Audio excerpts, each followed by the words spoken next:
hearing to order, and we'll start with the pledge of allegiance.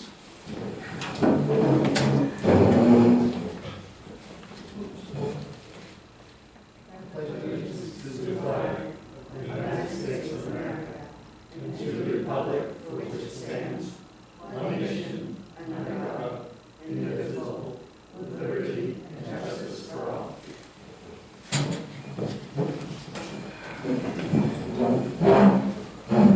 The purpose of this hearing is to review and answer any questions on the proposed new comprehensive plan for the town of West Bath. Committee members are here tonight: Leah Zatarian, Paul Coombs, Bob Weir, Valerie Estabrook. I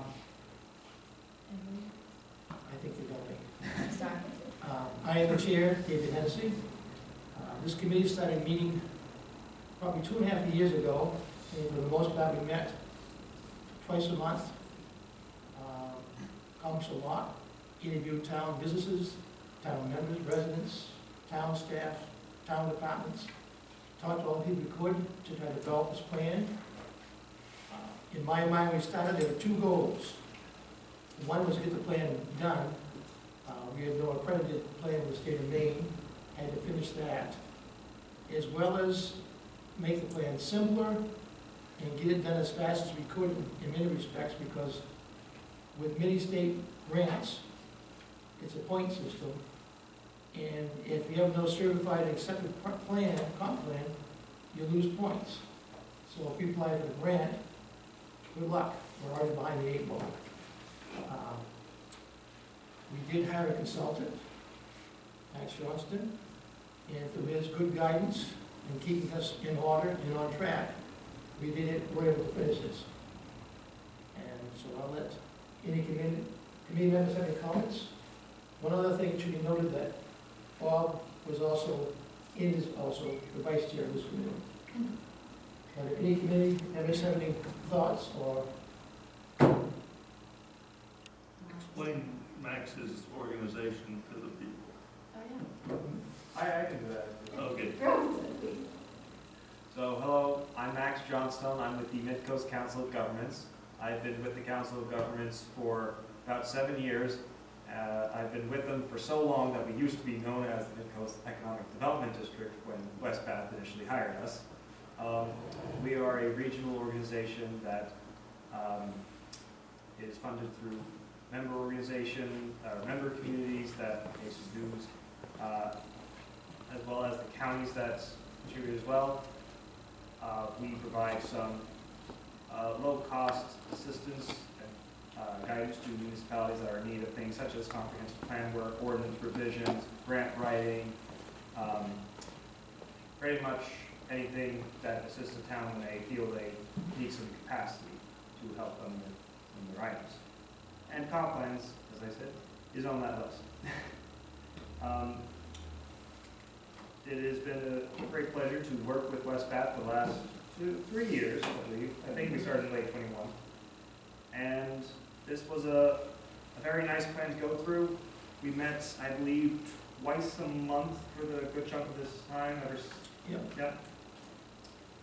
And my role coming in was to make sure that this is a comprehensive plan that is consistent with the state guidelines that are provided and are expected of all municipalities in the state of Maine. And I'm pleased to announce that as of March 12th, the state reviewed this and believes that it is consistent with their goals. So the next step, yes, a nice sigh of relief right there. So the next step is this public hearing, giving everyone one last chance to make their comments on the comprehensive plan at the local level. And then after that is done, it will hopefully go before the voters on May 16th. May 16th, I said with confidence. On May 16th, the town will vote on this and hopefully approve it. Because of the attendance tonight and because this is being recorded for those who may not be able to attend tonight, we are still going to have public comments open until next Monday, which will be April 29th, I believe. April 29th is when public comment will still be accepted to be integrated into this if possible. And then once that's done, if this comprehensive plan is approved on May 16th, my next step is to work with the town's planning board to implement some ordinance changes to be consistent with the comprehensive plan and to make some other state updated items to it. So with that said, I can either start going through the comprehensive plan, or if there's anyone in the audience who would like to just ask questions about certain sections or how this was done. Just to note that there is going to be an informational meeting for town meeting on May 9th, that we can have comments and questions about the plan at May 2.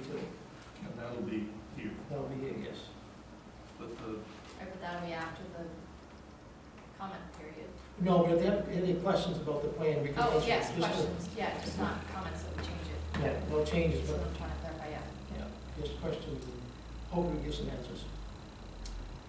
Yeah, Max, if you were just going to give a brief follow-through on this plan? So Like, the big question is, what is it, why do we have to have it, and what is it gonna do for us, I So- think, is what people ask me, so. So the comprehensive plan is part of the state's Growth Management Act, and that's sort of tied to, as David mentioned earlier, getting access to state grant funding, significant ordinance changes, and overall, it's a nice guidance document for the town. Now, keep in mind, what's going to be written in here is not set in stone. The strategies and policies that are in here, giving some guidance to the town. There are some items that are required by the state to should be in there as reference, but the town is not going to be punished because you do not act on those strategies. There's something in here about creating more affordable housing, but 10 years from now, if you didn't meet that goal, no one from the state's going to be punishing you or anything. It's more of just a directive for future select board members, planning board members, or any interested residents who want to create a committee. They have a document to look towards and say, well, this is what years worth of discussions have led to. We should give this book a chance. So that's the somewhat elevator pitch for doing a comprehensive plan. And just to also note that this plan can be changed by another vote of the town meeting. We can adapt different changes to this. Yep. Amendments are acceptable at any time. Plan itself is good for the next 10 years. So in 2034, the town will have to start looking at adopting an updated version, even if you were to have an amendment set in 5 years from now. And I think something that I find unique with West Bath's plan is that it helps capture two rather interesting points in the region. Because the last plan happened before the Brunswick Naval Air Station closed down and was transitioning to the landing that we now have today, which was a huge impact to the region for the economy, for the population, the housing prices, and then this also takes into account COVID. And I do have to also point out that the data we received was from 2020 and 2021, so it's not going to capture everything that has happened as of today with COVID and the influx of people purchasing homes and a lot of things that I think if you were to say, oh, well, why wasn't this accounted for a year ago? Well, we didn't have a lot of data from the portion. But we did try to be as up to date as possible. We also do have maps provided by the state and from the beginning of habitats. The maps you have that are in the comprehensive plan itself are blown up to the best possible size I could. But for beginning with habitat maps showing environmentally sensitive areas, you can find blown up maps, probably bigger than some of these tables here, over at the town office and online, for those who probably can't see on these maps too well.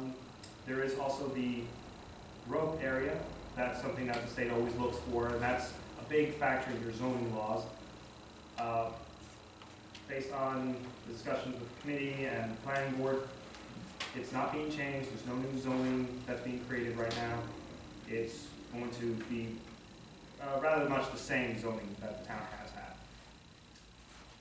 I think that's a rough summary. I can't think of anything else to really describe it. It's, a lot of the data we collected is in the state of Maine, Yes. so we can't really change that. That's the stuff, numbers they gave us, so that's it. We can't change those numbers. They provide a lot of this information. We were using federal census data because of timing for the 2020 census. And you're correct, David, we did use as much state data as we could. And anytime there were estimates that we could try and get at the local level, like school enrollment rates, that was something we did try to get at the local level. Any questions so far? Any comments? I'd like to just make one comment that struck me as I read this for the umpteenth time, but in its final form. I didn't fully appreciate it, all the time I spent on this committee, that we did a survey. There was a survey of some 70 questions or something, I don't know how many exactly, that we made available at the beginning through the town office to people to fill out and guide us for what should we keep important in our thinking as we work through this comprehensive plan. And the one standout was that people liked this town because of its rural atmosphere. Well, holy mackerel, the first comprehensive plan that this town did back in 1985, I think, was its first public issuance. That was the number one thing, keep a rural atmosphere in the town. And I'm proud of the fact that we focused on that as we developed this plan.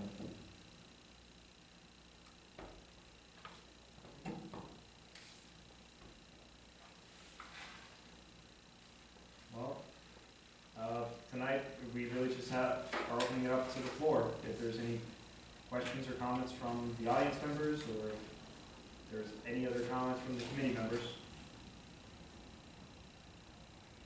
Not all at once. Just curious from the committee, because you've spent hours doing this. What do you all consider the most serious challenges that we face as a town in the middle of this growth spurt on the coast of Maine and our desire to keep a rural atmosphere? Or is that the biggest challenge? It's one of the challenges. Another one, the fact of water, Yeah. intrusion of salt water along the coast, sewage problems, how to get rid of sewage, and just the overall growth of the town.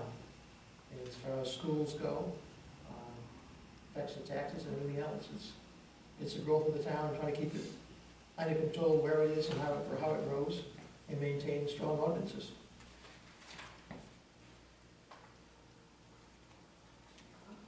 I think one of my concerns about the growth is to keep how do we keep a more or less mixed income level, considering the prices of real estate as we experienced recently.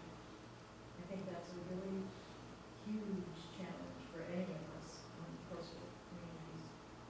Well, that's a hard challenge to, And there's not much we can do about that. Yeah, really. fix that on the town level. No, it's a concern, but it is what it is right now. And as long as we have no water or sewage hookups, there's not much we can do as far as development goes. On that scale. The state wants us to make a lot of initiatives around affordable housing. And that requires almost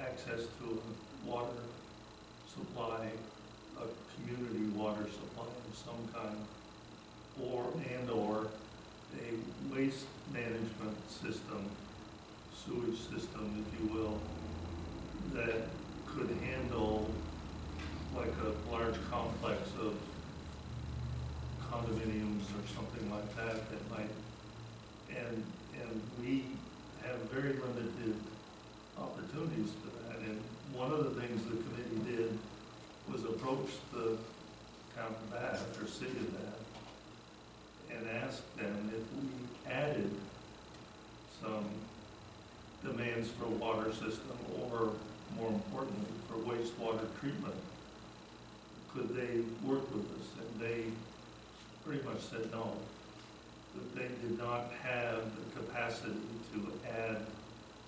They're struggling to keep up with their own growth. And they didn't really have the capacity to let us be a hitchhiker on their system, and trying to, and for a town of our tax base and means, developing ourselves is pretty much cost prohibitive, at least at this point in time. Agreed. So that's why we have a challenge with things like affordable housing.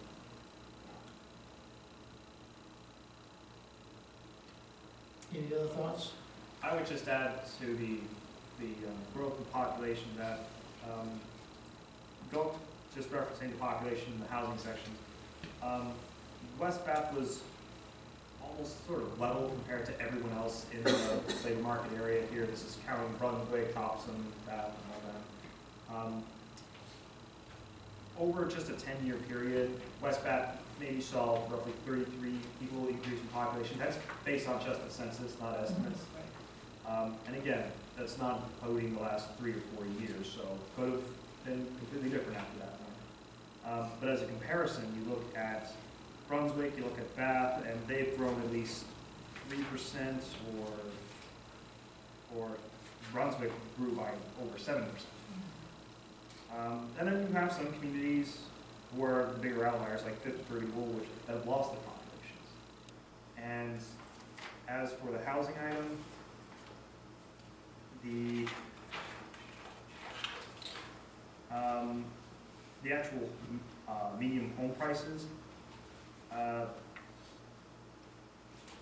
it's significantly gone up, and income levels just haven't been able to match it. And again, that's just capping it at 2020. This Maine State Housing Authority updates their figures almost every year. I think the 2023 numbers might be available now, actually, people will go to the website. But it's certainly kept going, the gaps continue to widen. And so it is tough. And as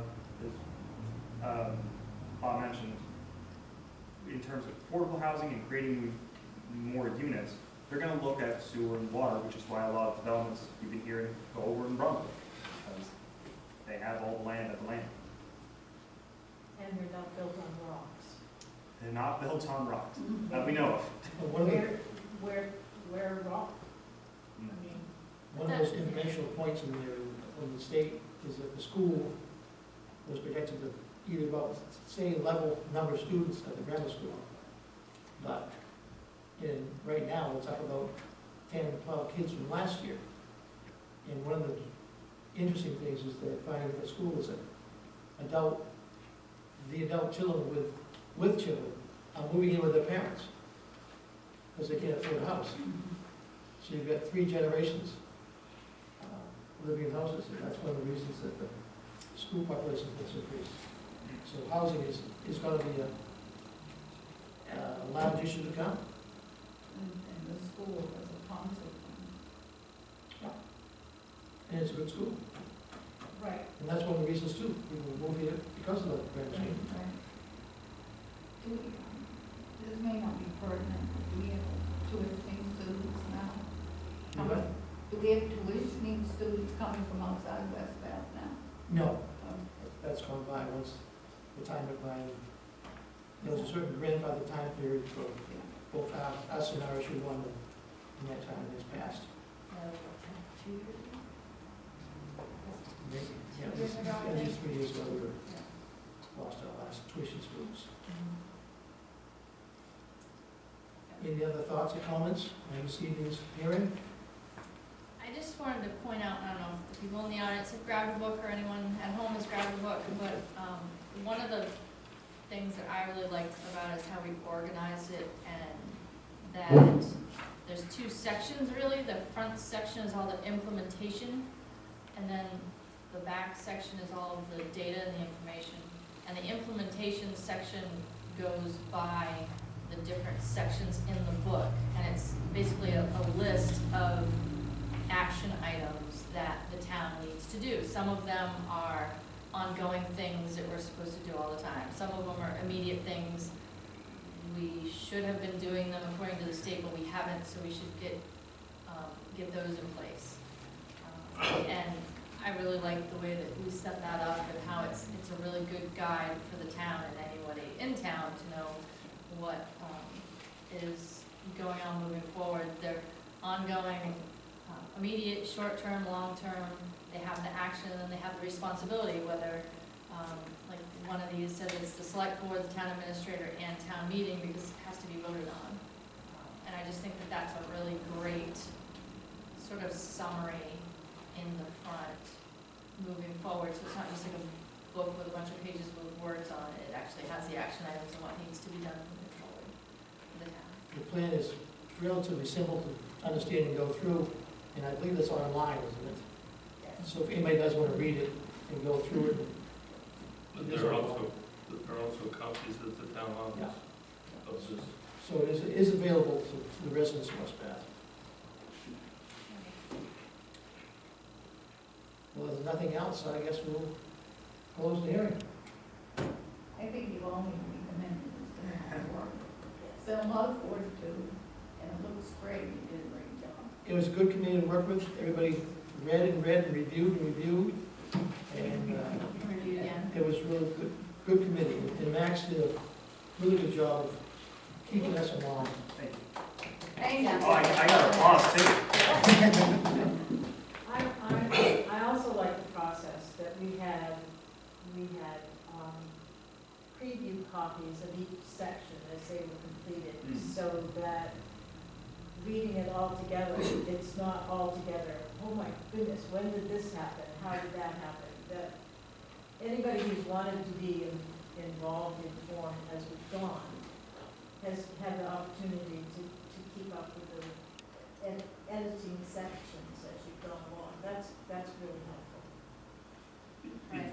Before we adjourn, there's one thing that I was impressed with. That one of the things we did was have all the staff of the town, like the fire chief and his assistant chief, sat down with us one evening for one of our meetings and talked about the issues that confront them.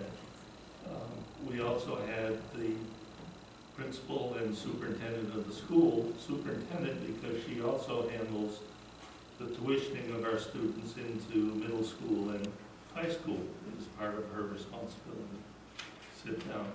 One of the things that I was surprised by, but pleased by, was that the school came to us, and you'll see it in this report, that they would hope that there could be, going forward, more use of the school facilities, particularly the elementary school and its property, for activities that town citizens could participate in, whether they be recreational things outside, or there's some suggestions in here of the kinds of things. What I wanted anybody who reads this to know is they came to us with that suggestion. They wanted to help make it more of a town center than it has been, if possible. That wasn't dreamed up by us. And I think we should look at that as an opportunity and see if we can somehow capitalize it. Because one of the things that did surface in the survey, or somehow in our discussions, is that we don't really have a town center in West Bath, and it's hard to get community loyalty and activities going. And the school recognized that maybe they could play a role. I thought that was a highlight of some of the information that we were able to gather. Yeah, I agree. You had something? I did, just on the topic of ordinances, land use, there's a lot of information in this book in all of the different sections on how we use the land, the shoreland, and all that kind of thing, it's all peppered through here. And like Max said, he's gonna be working with the planning board to update our ordinances. They have not been updated or, well, Completely. right, so ordinances, when they are changed, are supposed to go to the state every year when there is a change to be checked to make sure that the town has not put in an ordinance that goes against some sort of state guideline or shoreland or whatever. And that hasn't happened in a long time, so Max has, and the board has a really big task ahead of them. There's a lot in this book of guidance for what the state wants and does not want to happen. There's a lot of information in here from talking with board members and people in town and the board here about how we want to see West Bath sort of change and stay the same. So I guess what I'm saying is that I'd encourage anyone in the future to go and attend a planning board ordinance review / change meeting at the town hall. They're all open to the public. If you don't take the chance to go in and find out what's going on and put your 2 cents in, then you won't have your 2 cents in there. They have a lot of work to do, and I think it's really gonna take you another 1.5 to 2 years to do it, honestly. And that just because it's in this book doesn't mean that it is an ordinance. People have come before and said, oh, we can put a house on every ½ acre in town, because somewhere in this book it said that. This book does not matter as far as the ordinances go until the ordinances change to match whatever's in this book. So if you're reading it, it's not necessarily, it's not law yet. Good point. Good point. Okay. I was just gonna ask too, do you find that towns really do use it like a working document and, or, because I was also wondering how much of it's okay, it's done, being able to apply for grants and then you're good for 10 years, because it's a nice tight document, so. That always does depend on the community. What some will do is create an implementation committee where they're tasked with just working on some part of this that some residents feel very passionate about. Some towns will do it to recommend the ordinance so that it's off the planning board's plate until the planning board has to actually review and hold a public hearing process, although I assume I'm going to be working with the planning board on that here, so it's But like you mentioning of working more with the school, maybe the committee, a potential ad hoc committee wants to be created to work on that part of the comprehensive plan, or on recreation, or marine resources, or anything of that nature. It may be a central committee, or it might just be multiple interest groups in town that want to form and actually start working on some things here, because maybe they didn't know about something that they can now find in the comp plan. I'm curious, who decides how the town goes forward to implement the comp plan? That's usually left to the select board, or whoever the, The select board. yeah. So is that on an agenda somewhere? Unless the comprehensive plan committee wants to make a recommendation. I It will recommend- be after town meeting. I recommend Max. I get an updated No, I contract then? My rates have changed. No, I just meant, yeah, you're right, the book is here, is something, is it going to be implemented, and so I guess I just looked out into the audience where we have 2 selectmen and our town administrator to ask if that was on the docket to discuss, or if this was just gonna kind of sit. If so it we can passes the grants. town meeting, it will be on the select board agenda for them to decide what to do next. That was always at least in my mind. We haven't had a vote on this, so I can't speak with the board. In my mind, it was always about, okay, so it's time to look at what direction we wish to move, what needs to be done to move. And so I think that the work of the committee has provided some good background and backbone for us to move forward. So I would anticipate that in addition to the land use ordinances, that we'd be looking at other things to go forward with. There's no point in having people dedicate this much time to have it ignored. And the nice thing about this plan is that actual people can read it, as opposed to the last one, which was kind of like War and Peace, instead of a comprehensive plan. I really appreciate it. You can sit down and read this, it's interesting, it's fun, it's, oh, I didn't know that, oh, yeah, well, yeah, I knew that, but how it all fits together, you fit together in a place where I've been all my life in a way that I haven't seen before, so that's fun. Yeah, no, I would agree. I found the whole thing a real learning experience, and for small town living and just planning. Yeah. It was good. I will say, there's a beginnings of it. I think there's a West Bath Garden Festival that's happening at Yes. the school on May 4th, so I'm gonna go at some of that's coming about. I think I've seen Madeline's name. Dr. Stardust right here. Yep. That's a good start. I saw that and I said, okay, this is good. David, I'll also just add one more thing on the implementation. West Bath also does, in addition to the ordinance, I am also going to be working with West Bath on the Community Resiliency Partnership, because we were able to get Midcoast Council of Governments was able to get a grant so that we could provide service opportunity to West Bath, so at no cost to the town.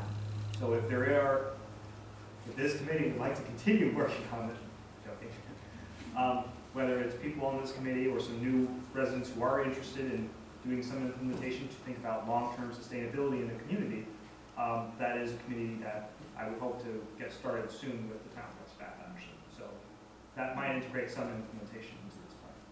Can you explain what that is, maybe? Uh, Because there might be people watching that might want to do that and don't understand what you just said. So, Resiliency. so the state of Maine has the Maine Won't Wait program. Don't know if anyone's realized, but we've had a few very nasty storms recently.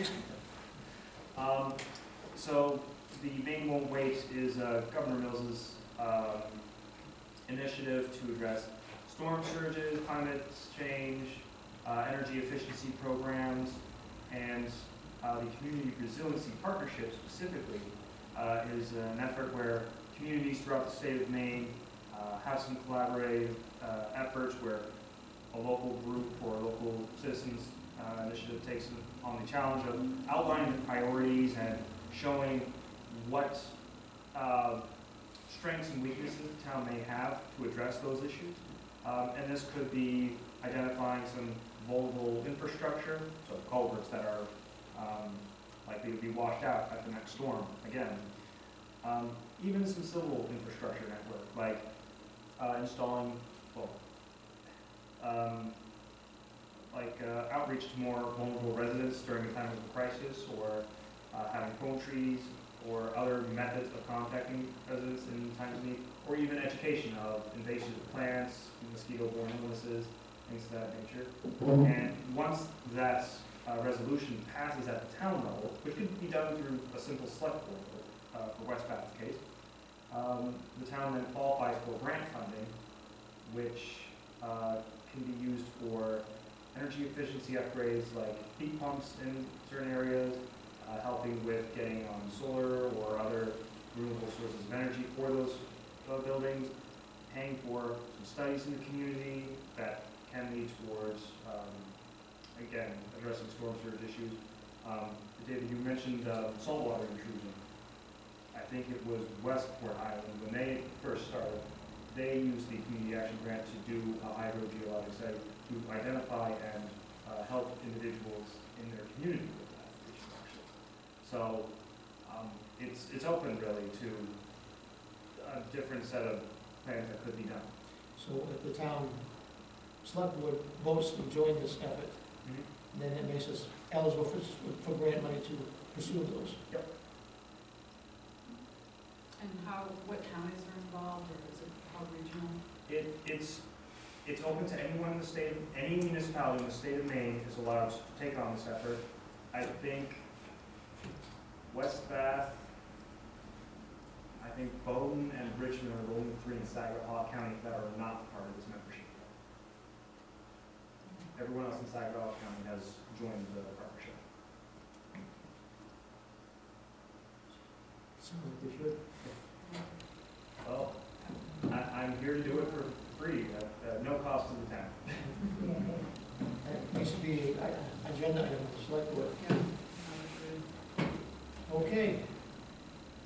I guess we're done for the second time. All right. And I'm here afterwards if anyone has any other questions. Thank you, everyone.